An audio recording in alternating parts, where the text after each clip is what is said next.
శ్రీమాత్రే నమః. సద్గురు జ్యోతిషాలయం డిసెంబర్ 2025 ఆంగ్ల నూతన సంవత్సరంలో ఈ 2025లో ఆఖరి నెలగా అని చెప్పుకోవచ్చు.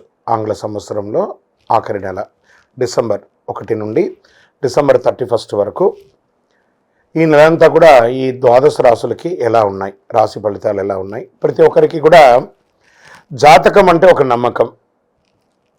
నాకు ఈ నెల వ్యాపారం ఎలా ఉంటుంది, ఉద్యోగం ఎలా ఉంటుంది, నాకు ఆర్థికంగా ఎలా ఉంటాను, నా కుటుంబం ఎలా ఉంటుంది, ఇలాంటి ఎప్పటికీ ఒక కన్ఫ్యూషన్స్తోనే అందరూ ఉంటూ ఉంటారు. ఇది ప్రతి ఒక్కరు కూడా గోచార గ్రహస్థితులు అన్ని వర్గాల వారిని దృష్టిలో పెట్టుకొని గణించి చెప్పడం జరుగుతుంది. ఇప్పుడు చెప్తున్నట్టు ఈ జాతకం మీ యొక్క వ్యక్తిగత జాతకానికి ఒక 30 నుంచి 40% మాత్రమే వర్తిస్తుంది. మీ యొక్క date of birth, time of birth ద్వారా మీరు తెలుసుకుంటే సంపూర్ణమైనటువంటి జాతకం అప్పుడు సంపూర్ణ జాతకంగా ఉంటుంది. మళ్ళీ చెప్తున్నాను, ప్రతి ఒక్క ఎపిసోడ్లోనూ చెప్తూ ఉంటాను నేను, జాతకం పడుతున్న వర్షానికి ఒక గొడుగు మాత్రమే కానీ జాతకం జీవితం కాదు. మీరు మిమ్మల్ని నమ్మండి, మీ నమ్మిన దైవాన్ని నమ్మండి, అయ్యప్ప స్వామి గారు నమ్మండి, అన్ని రకాలుగా మేలు జరుగుతుంది. మా ఛానల్ ద్వారా చూస్తున్నటువంటి ప్రేక్షక మిత్రులందరికీ కూడా శుభాకాంక్షలు. మీరందరూ కూడా క్షేమంగా ఉండాలని ప్రార్థిస్తున్నాను. మా ఛానల్ ద్వారా చూస్తున్నటువంటి కార్యక్రమాలన్నింటినీ ఒక్కసారి అలా లైక్ చేయండి, సబ్స్క్రైబ్ చేయండి, షేర్ చేయండి. జ్యోతిశాస్త్రీత్యా ద్వాదశ రాశుల్లో 11వ రాశి అయినటువంటి కుంభరాశి మిత్రులారా, ఈ డిసెంబర్ 2025 గోచార గ్రహస్థితులు ఎలా ఉన్నాయి, దాని ప్రకారం ఫలితాలు అన్ని వర్గాల వారికి ఎలా ఉన్నాయని తెలుసుకుంటే, కుంభరాశి వారికి సూర్యుడు 10వ స్థానంలో, కుజుడు 8వ స్థానంలో, బుధుడు 10వ స్థానంలో, గురువు 3వ స్థానంలో, శుక్రుడు 12వ స్థానంలో, శని రాశి అధిపతిగా, రాహు 2వ స్థానంలో, కేతు 8వ స్థానంలో ఉన్నారన్నమాట. కొంచెం మిశ్రమ ఫలితాలను కూడా చెప్పచ్చు. ఉద్యోగస్తులకి పనిలో పురోగతి పెరుగుతుంది. అదే సమయంలో కోవర్కర్స్తో మిస్అండర్స్టాండ్ కూడా వస్తుంది. చిన్న తప్పులు మాత్రమే చేస్తుంటారు, దానివల్ల ప్రెజర్స్ పెరుగుతుంది. బదిలీ కోసం ఎదురు చూస్తున్న వాళ్ళకి ప్రభుత్వంలో జరుగుతుంది. కొత్త ఉద్యోగాల అవకాశాలు మిశ్రమంగా ఉన్నాయి. ఫోకస్ హార్డ్ వర్క్ మీద చేయండి, అన్ని రకాలుగా కలిసి వస్తుంది. వ్యాపారంలో లాభాలు, గురు భగవానుడు బాగున్నాడు కాబట్టి చక్కగా ఉంటుంది. మార్కెటింగ్ సేల్స్ పెరుగుతుంది. మంత్ ఎండ్లో స్ట్రాంగ్ కలెక్షన్స్ వస్తుంది. కొత్త కస్టమర్స్ వచ్చే అవకాశాలు ఉన్నాయి. బిజినెస్ ఎక్స్పాన్షన్ కోసం మంచి అవకాశాలు ఉన్నాయి. భారీగా గ్రోత్ పెరిగే అవకాశాలు ఉన్నాయి. ఈ నెల వ్యాపారంలో డిసెంబర్ నెలలో చాలా బాగుంటుంది. ఆర్గ్యుమెంట్స్, సడన్ లాసెస్ అవన్నీ కూడా జరిగే అవకాశాలు ఉన్నాయి. జాగ్రత్త పడండి. అనవసర ఖర్చులని గొప్పలకు పోయి ఖర్చులు పెట్టడాన్ని కాస్త తగ్గించండి. పార్ట్నర్స్ డిసిషన్ కన్ఫ్యూషన్గా ఉంటుంది, జాగ్రత్తగా ఉండండి. ఇంకా ఆర్థికంగా మంచి ఇన్ఫ్లో ఉంటుంది. బిజినెస్ నుండి మంచి లాభాలు, న్యూ ఇన్కమ్ సోర్సెస్, ఆకస్మిక లాభాలు ఇవన్నీ కూడా వచ్చాయి. కానీ లగ్జరీ కంఫర్ట్ మీద ఎక్కువ ఖర్చు పెడుతున్నారు. మీకు వచ్చే లాభం అంతా అక్కడ డైవర్ట్ అవుతుంది, జాగ్రత్త. సడన్ ఎక్స్పెండిచర్స్ వస్తున్నాయి, జాగ్రత్త. ట్రావెల్ ఖర్చులు పెరుగుతున్నాయి. ఇంకా రియల్ ఎస్టేట్లో మిశ్రమంగా ఉంది, ఇంకా ఇప్పుడు మూమెంట్ లేదు, మిశ్రమంగా ఉందని చెప్పచ్చు. కానీ మీ ఇంటిని మరమ్మతులు చేయడం, మీ వ్యాపార స్థలాన్ని మరమ్మతులు చేయడం అలాంటివి జరుగుతూ ఉన్నాయి. ఇంకా స్వయం ఉపాధి వాళ్ళకి న్యూ కస్టమర్స్ పెరిగే అవకాశాలు ఉన్నాయి. బాగా ఫ్లో ఉంటుంది, డైలీ ఇన్కమ్ పెరుగుతుంది. కాంపిటేటివ్స్ కూడా ఉంటారు, అదే రకంగా దానికి గెలుపు పొందే అవకాశాలు కూడా ఉన్నాయి. సర్వీస్ పీపుల్కి ఒక మంచి సెక్టార్ అని కూడా చెప్పచ్చు. విద్యార్థులకి మంచిగా పెరుగుతుంది, కాన్సన్ట్రేషన్ పెరుగుతుంది. ఎగ్జామ్లో మంచి అవకాశాలు ఉంటాయి, త్వరగా నేర్చుకునే శక్తి ఉంటుంది.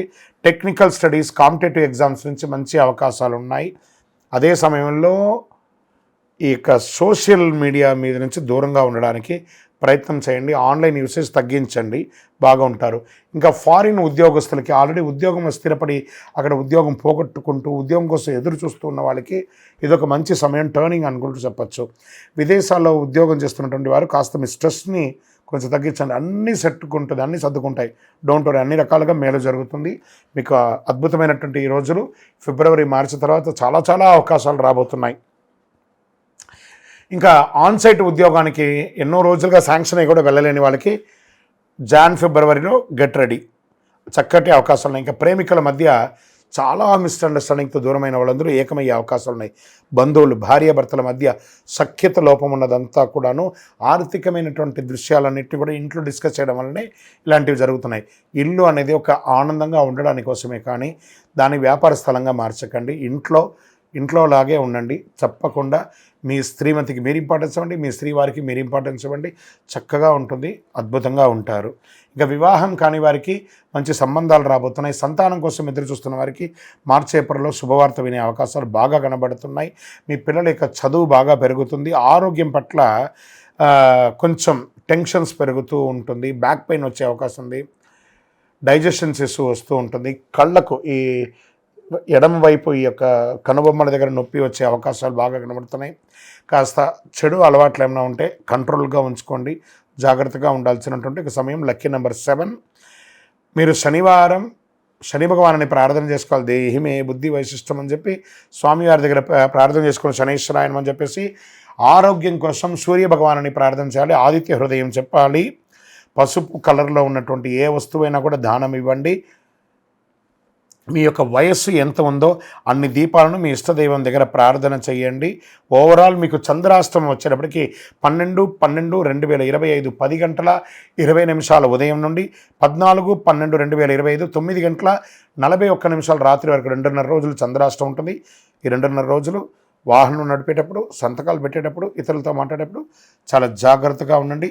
ఓవరాల్ మీరందరూ కూడా మిశ్రమ ఫలితాలను చూపిస్తూ పెడుతుంది. వ్యాపారంలో మాత్రం అద్భుతం కనబడుతుంది. ఇంకనూ మీ యొక్క వ్యక్తిగత జాతకం మా దగ్గర అపాయింట్మెంట్ పొందాలి అని అనుకున్న వాళ్ళు మీ పేరు, మీ డేట్ ఆఫ్ బర్త్, మీ టైమ్ ఆఫ్ బర్త్, మీ ప్లేస్ ఆఫ్ బర్త్ 9007077149కి వాట్సాప్ చేయండి.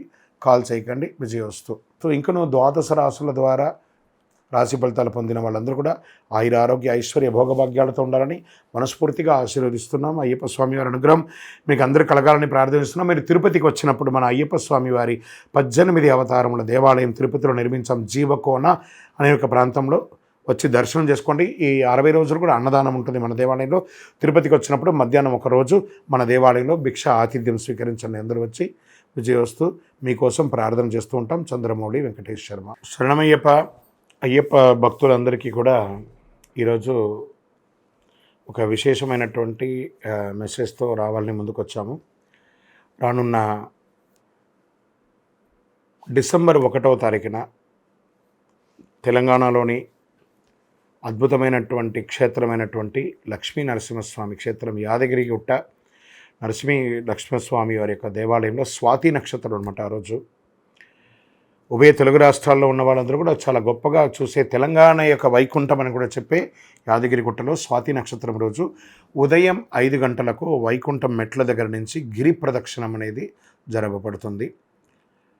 ప్రత్యేకించి అయ్యప్పల కోసమే ఆ రోజు యాదగిరిగుట్ట దేవస్థానం వారు, తెలంగాణ ప్రభుత్వం వారు కూడా చాలా గొప్పగా ఏర్పాటు చేస్తున్నారు. స్వాతి నక్షత్రం రోజు దేవాలయం గిరి ప్రదక్షిణం చేయడము, ఆ గిరి ప్రదక్షిణం అయిన తర్వాత పైన ఆ యొక్క గర్భాలయ దర్శనాన్ని అందరికీ కూడా ఏర్పాటు చేయడము, స్వామివారి యొక్క లడ్డు ప్రసాదాన్ని కూడా ఇవ్వడము. ఈ ప్రక్రియ అంతా కూడా ఉదయం 5 నుంచి 7 గంటల లోపే ఉంటుందన్నమాట. మధ్యలో జాయిన్ అవ్వడం ఉండదు. 5-5:30కు నడవడం మొదలుపెట్టేస్తారు. వేల జనాలు వస్తారు. ముందు ఆ వైకుంఠం మెట్ల దగ్గర ముందు స్వామివారి యొక్క నామస్మరణ మోగించుకుంటూ చక్కగా చేయడం. స్వాతి నక్షత్రం రోజు ఎవరైతే ఆ గిరి ప్రదక్షిణం చేస్తారో వారికి ఏ విధమైనటువంటి నరదృష్టి ఉన్నా పోతుంది. ఒకటి, ఏ విధమైనటువంటి ఆర్థికమైనటువంటి మానసికమైనటువంటి కుటుంబ సమస్యలు ఏదైనా ఉన్నా కూడా తొలగుతుంది. గర్భదోషం ఉన్నా కూడా సంతానం లేని వారికి ఇది తొలగుతుంది.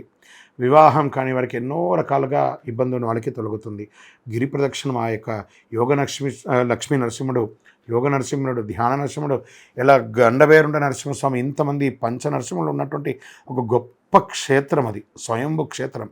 అలాంటి క్షేత్రంలో గిరి ప్రదక్షిణం చేయడం అనేది పూర్వజన్మ సుకృతం ఉంటేనే ఈ యొక్క అవకాశం. అందులోనూ అయ్యప్ప స్వామి దీక్షలో December 1 వచ్చింది కాబట్టి ఈ మాధ్యమం ద్వారా చూసిన వాళ్ళందరూ కూడా ప్లాన్ చేసుకొని ముందు రోజు రాత్రే అక్కడ యాదగిరిగుట్ట దర్శనం వాళ్ళు బయట నుంచి వచ్చిన ప్రత్యేకించి అయ్యప్పలకి ఆ వసతి కూడా ఏర్పాటు చేస్తారు. ముందు రోజు రాత్రి దర్శనం, ప్రత్యేక దర్శనం అయిన తర్వాత సర్వదర్శనం ఉంటుంది కాబట్టి ఈ అవకాశాన్ని వినియోగించుకోండి. శరణమయ్యప్ప. ఎవరు రమ్మన్నారు మిమ్మల్ని? ఫస్ట్ మిమ్మల్ని ఎవరు రమ్మన్నారు? తెలుగువారుని మీరు ఎందుకు చెప్తున్నారు? తెలుగువారిని ఎందుకు చెప్తున్నారు అనేది రాంగ్ అండి. అసలు అది కొంతమంది ఆ ఫోన్లు పెట్టుకొని ఈ డ్రామాలు చేస్తున్నారు. చేయకండి. చాలా భక్తిగా వచ్చే భక్తుల యొక్క మనోభావాన్ని మీరు పెట్టే వీడియో ద్వారా బాధపడుతున్నారు. ఒకటి గుర్తుపెట్టుకుందాం, మన ఇంటికి ఒక ఫంక్షన్కి పిలిచామంటే ఆ ఫంక్షన్లో ఒక 50 మందిని అకామిడేట్ చేయగలుగుతాం అనుకోండి. అక్కడ 500 మంది వస్తే మీరు ఏం చేస్తారు? మీరు ఒక ఇంటి యజమానిగా ఉంటే శబరిమలకి ఎవరు ఎక్కడి నుంచి వస్తున్నారు, ఎంతమంది వస్తున్నారని అన్ప్రిడిక్టబుల్. వాస్తవానికి బాగా గుర్తుపెట్టుకోవాలి. ఆ ఒకళ్ళిద్దరూ 10 గంటలు 18 గంటలు క్యూలో నిలబడి తెలుగువారు అంటే ఇష్టం. కేరళ ప్రభుత్వానికి అదే పనే, తెలుగువారిని కించపరచడం వాళ్ళ పనే. అయితే తెలుగు తమిళ్ భాష ఇది విభేదం చేస్తున్నారని మనలో ఉన్నటువంటి కొంతమంది వాళ్ళు మీడియా ఫోకస్ అవ్వడానికి కోసం తెలుగువారు తమిళ వారు అని చెప్పి ఫోకస్ చేస్తున్నారు. ఇలాంటి మాటలు ఇలాంటి వీడియోలు పెట్టకండి. అలాంటి వీడియోని ఖండించి బ్లాక్ చేయండి. చాలా తప్పు. శబరిమల ఒక పవిత్రమైనటువంటి క్షేత్రం, అది భక్తులు పెరుగుతారు, జాతర ఉంటుంది. ఆ జాతర సమయంలో ఇబ్బందులు ఉంటాయి, పడాలి. మీరు ఇష్టపడే కదా వెళ్ళారు, అప్పుడు ఆ ఇష్టాన్ని అనుభవించండి. అక్కడ మీరు రాగానే విన్నా రాజమర్యాదకి పెళ్లి భోజనానికే వెళ్ళారు, మీరు రండి కూర్చోండి చైర్ వేయండి మీకు భోజనం పెట్టండి బఫెట్ ప్లేట్ ఇస్తామంటారా? మంచినీళ్ళు కూడా దొరకని ఘోర కీకారణ్యం అండి అది. అక్కడ తిరువాంకూర్ దేవస్వం బోర్డు వారు మరియు సెంట్రల్ ఫారెస్ట్ వారు అన్ని ఏర్పాట్లు చేస్తున్నారు. వాళ్ళతో పాటు police department, health department, PW department, defence వాళ్ళు, హెల్త్ వాళ్ళు ఎంతమంది పనిచేస్తున్నారు అనుకున్నారు మీకోసం. కాబట్టి ఇతరుల గురించి మనం తప్పు చెప్పడం చాలా ఈజీ, కానీ దానివల్ల వెనక వచ్చే వాళ్ళందరూ కన్ఫ్యూజ్ అవుతున్నారు. ఫస్ట్ ఇలాంటి నెగిటివ్ క్వశ్చన్స్, నెగిటివ్ ఆన్సర్స్ని దయచేసి ఏ ఛానల్ వారు కూడా ఎంకరేజ్ చేయకండి. వీలుంటే మన ఆధ్యాత్మికాన్ని, హిందుత్వాన్ని పెంచే మంచి విషయాన్ని మాత్రం చెప్పండి. తెలుగువారు గొప్ప, తమిళియన్స్ తక్కువ, మలయాళీ గొప్ప, ఇవన్నీ లేదు. మనమందరం భారతీయులం.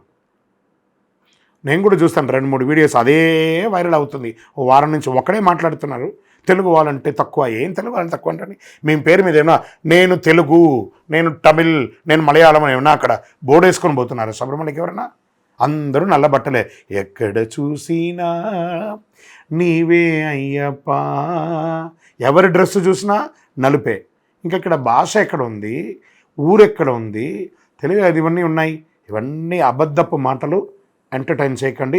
శబరిమల అద్భుతంగా ఉంది. స్వామివారు మీకోసం ఎదురు చూస్తున్నారు చిరునవ్వుతో, అనుగ్రహంతో. సంతోషంగా వెళ్ళిరండి, దర్శనం కూడా జరుగుతుంది. శరణమయ్యప్ప. లేదండి, ఆంధ్రానే కాదండి, ఎక్కడ 18వ బడి ఉన్నా, సాక్షాత్ 18వ బడి ఎక్కడ ఉంటే అక్కడ శబరిమలకి వెళ్ళిన వాడు మీ నియర్ బైలో ఉన్నటువంటి 18 మెట్లలో ఎక్కి శబరిమలలో శబరిమలలాగా ఇరుముడి ఇవ్వచ్చు. ఇప్పటికీ కొన్ని దేవాలయాల్లో లక్షల ఇరుముళ్ళు, వేల ఇరుముళ్ళు ఇస్తూనే ఉన్నారు, జరుగుతుంది. అది కొత్తగా ఏం కాదు, గత 25 ఏళ్ళుగా నడుస్తుందండి. శబరిమలకి వెళ్ళలేని వాళ్ళు నియర్ బై దేవాలయాల్లో ఇస్తున్నారు. శరణమయ్యప్ప. మనం పూర్వ వీడియోలో కూడా చెప్పుకున్నాము, 18 మెట్లు అంటే అయ్యప్ప స్వామివారి 18 అవతారాలు ఉండి ఆ యొక్క స్వామివారు మెట్లు ఎక్కలేక దేవతలు 18 మెట్లు ఎక్కి ఇలా చూపించింది. దీన్ని ఫోకస్ చేయండి. ఈ మెట్లు ఒకరిపై ఒకరు ఎక్కి పడుకొని స్వామివారి చుట్టి పాదాన్ని మోపి తన యొక్క యోగపీఠం, శ్రీచక్ర యోగపీఠాన్ని ఈ మెట్ల ద్వారా ఎక్కి ఇక్కడ కూర్చున్నారు. కాబట్టి ఇది 18 మెట్లు. 41 వ్రతం ఉండి ఇరుముడి మోసుకొని వచ్చిన వాళ్ళకి మాత్రమే ఈ మెట్ల మీద అర్హత. అదే ఈ 18 మెట్లు. శరణమయ్యప్ప. అన్ని దేవాలయాలకు వెళ్ళచ్చు, వెళ్ళకూడదు ఎక్కడన్నా రూల్ ఉందా? ఇవన్నీ కూడా కొంచెం అన్య మతస్థులు చేసే చిన్న చిన్న ప్రచారాలని మీరు అట్రాక్ట్ అయ్యి ఇవన్నీ కూడా మీరు మీడియా ద్వారా అడుగుతున్నారు, అందరూ చూస్తున్నారు. బ్రహ్మాండంగా వెళ్ళొచ్చు. మీరు భోజనం చేసేటప్పుడు నేను పచ్చడి పెడతాం, ఫస్ట్ కర్రీ పెడతాం, సాంబార్ పెడతాం, మజ్జిగ పెడతాం. మీరు పచ్చడి మొదటి పెట్టారు కాబట్టి నేను పచ్చడి తింటానంటారా? సాంబార్ తినరా, పప్పు తినరా, మజ్జిగ తినరా, చారు తినరా, స్వీట్ తినరా, పాపడ తినరా? ఒక తిండికే భేదం లేదు, దేవుడికి భేదం ఏంటండి? శరణమయ్యప్ప.